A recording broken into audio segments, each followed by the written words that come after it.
Muy bien, y hoy en día, ¿qué hacemos? Porque ¿cuál es la diferencia de esta época con esa? La diferencia es básicamente la existencia de elecciones. O sea, la existencia de elecciones hace que cada 2 o cada 4 años esté la posibilidad de sacar al gobierno sin necesidad de una revolución. O sea que en principio no es necesario apelar al derecho de resistencia a la opresión. Pero insisto, en principio, puede haber casos en que, por ejemplo, una dictadura se disfrace de democracia, haya elecciones, ¿eh?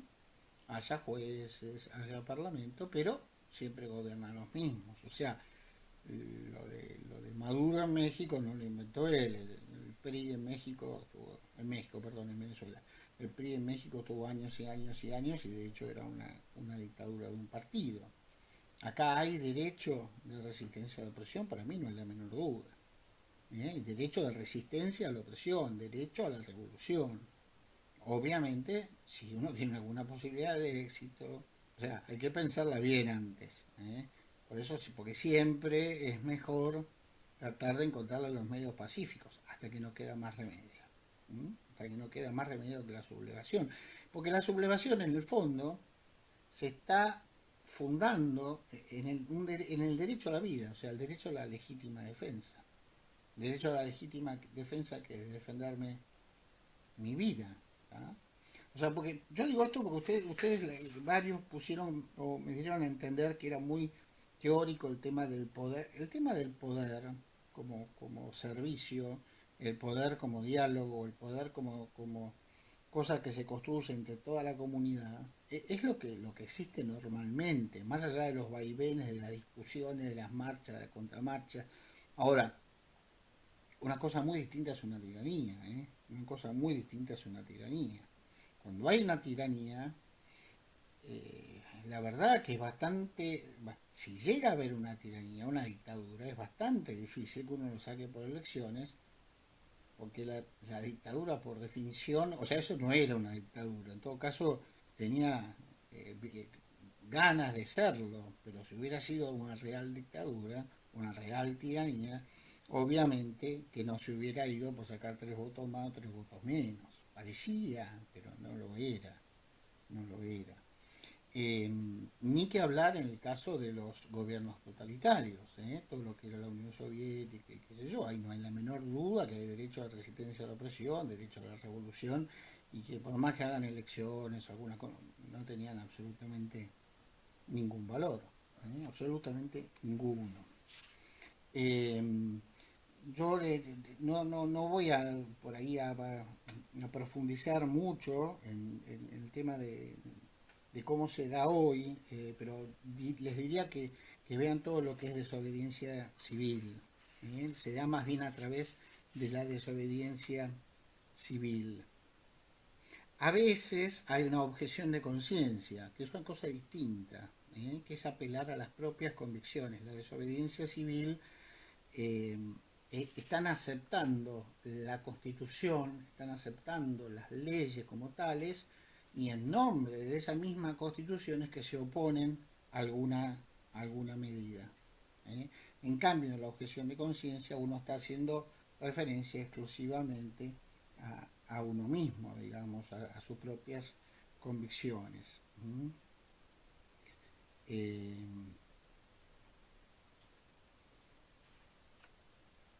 Muy bien. Acá hay un autor interesante que dice que Working, no sé bien cómo se pronuncia, la verdad, pero ¿qué dice? ¿Qué pasa cuando los que han desobedecido pierden? ¿Qué pasa?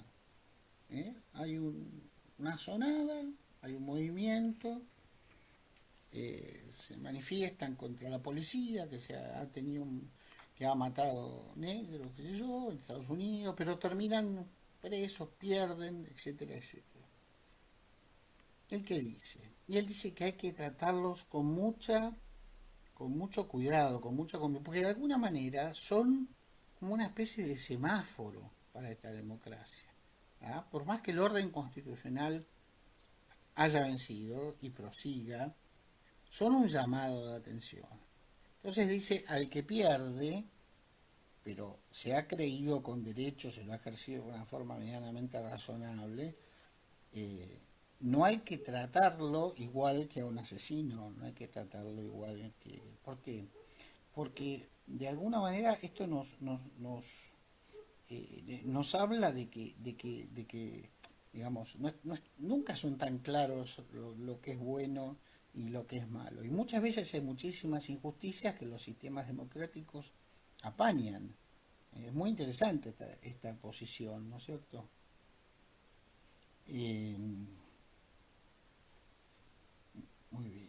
El ejemplo más importante quizás sea Gandhi, un ejemplo de resistencia pasiva no violenta, ¿no es cierto? Una especie de desobediencia civil. Tenemos muchos del siglo pasado. Martin Luther King, una acción directa pero no violenta. Acción directa violenta iban y quemaban cosas. Acción directa no violenta se manifestaban, les pegaban y se la aguantaban. Bueno, y así es como fue avanzando todo el tema de integración racial. Todavía cuesta mucho en Estados Unidos, eso obviamente que les cuesta, ahí tienen un problema. Por ejemplos, Jerry Popilesco es un cura de Solidaridad, del sindicato Solidaridad en Polonia, termina muriendo también en su oposición al régimen. El régimen polaco en el fondo dependía de la Unión Soviética, su oposición al comunismo. También por medios absolutamente no alguno que por ahí a algunos no le va a gustar, pero Monseñor Romero en El Salvador también, no hay la menor duda. No es que haya justificado la violencia de los guerrilleros, nada que ver, nada que ver. Siempre todos estos casos ejercen una acción que es no violenta, no violenta, porque de alguna forma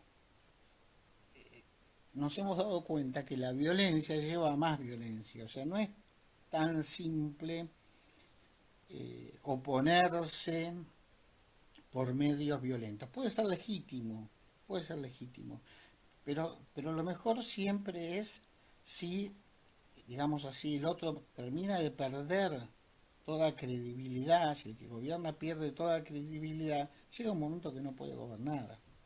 Esto le ha pasado a todos los regímenes, a los ingleses que se tuvieron que ir, los norteamericanos obviamente no, los polacos y el régimen de El Salvador, el régimen militar de El Salvador, dictatorial. Y así van a encontrar un montón de casos. Ahora, en el fondo lo que están apelando es a nuestra conciencia. Con la desobediencia civil, ¿qué están diciendo? Están apelando a que cada uno de nosotros tenemos en nuestro corazón principios de justicia y sabemos cuando hay algo que está mal. Más allá de que la norma lo diga, no lo diga, tenemos principios de justicia, por ejemplo, Rawls o poner detrás del velo de ignorancia. Alguna vez vamos a ver bien qué es eso. Pero más allá de eso, todos sabemos lo que es justo y lo que es injusto cuando es algo grave. ¿Tá? Ahora, la verdad que en un sistema democrático es como la última posibilidad. O sea, cuando está funcionando un sistema, por ejemplo, en el caso de Martin Luther King, está funcionando un sistema democrático en los Estados Unidos. Estaba funcionando, no era una colonia, como en el caso de Gandhi, no era un autoritario, como en el caso de los polacos, de Solidaridad, no era un régimen autoritario dictatorial, como en el caso de El Salvador.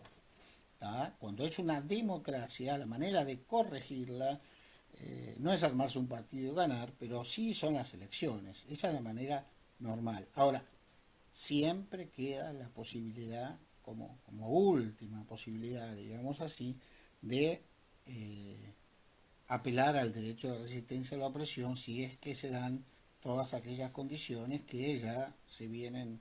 O sea, después de eso, prácticamente sobre esto no hay más, salvo lo actual, que les insisto, en general intenta ser una resistencia no violenta. ¿Mm?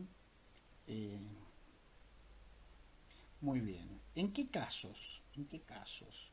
ocupación colonial, represión institucionalizada, genocidio, apartheid. La resistencia en Sudáfrica fue y terminó ganando, usurpación del poder. Yo me anoté, esta me la anoté yo, tiranos por defecto, porque también existe gente que no sabe gobernar, que llega un momento cuando tiene que decir, bueno, andate, negro, porque esto no te podemos esperar a que termine tu mandato, por favor que asuma el vice, el Congreso, alguien. Eso no es necesariamente un golpe. Si hay una tiranía por defecto que es que no ejercer el poder. ¿eh? Bueno, un punto que yo a mí me anoté yo que me parece que es clave en el sistema democrático. Si no funcionan las instituciones de tipo electoral, si no funcionan con la suficiente transparencia electoral, también, porque se ha cortado la posibilidad de este cambio genuino, no violento, tranquilo, que puede tardar algunos años, siempre existe. ¿Tá? Y dentro de esto también tenemos que poner la desaparición real de la independencia del Poder Judicial. No que hayan tres jueces más o tres jueces menos, sino cuando eh, realmente digamos, no hay una independencia del Poder Judicial de manera brutal, especialmente la Corte Suprema, no hay forma alguna de poder hacer valer nuestros derechos. Muy bien. Los medios pueden ser no violentos o violentos. Los no violentos, esta desobediencia de que hablábamos, la objeción de conciencia, se puede uno poner a través de la prensa.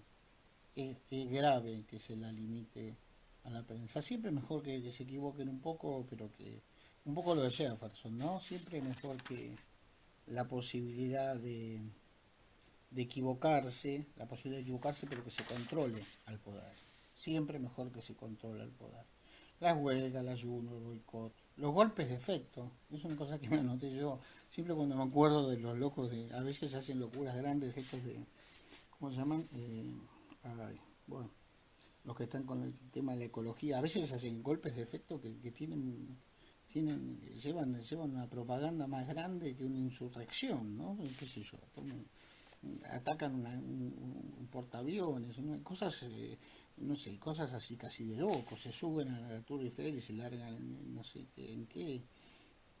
La verdad que eso también es una forma de ejercer un derecho de resistencia no violento. Greenpeace lo hace muchas veces. Olvídense cómo le guste Greenpeace o no, no importa.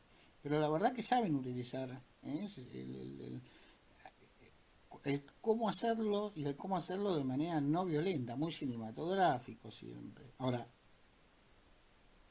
pienso otros que lo hacen en forma cinematográfica y no son precisamente no violentos. ISIS.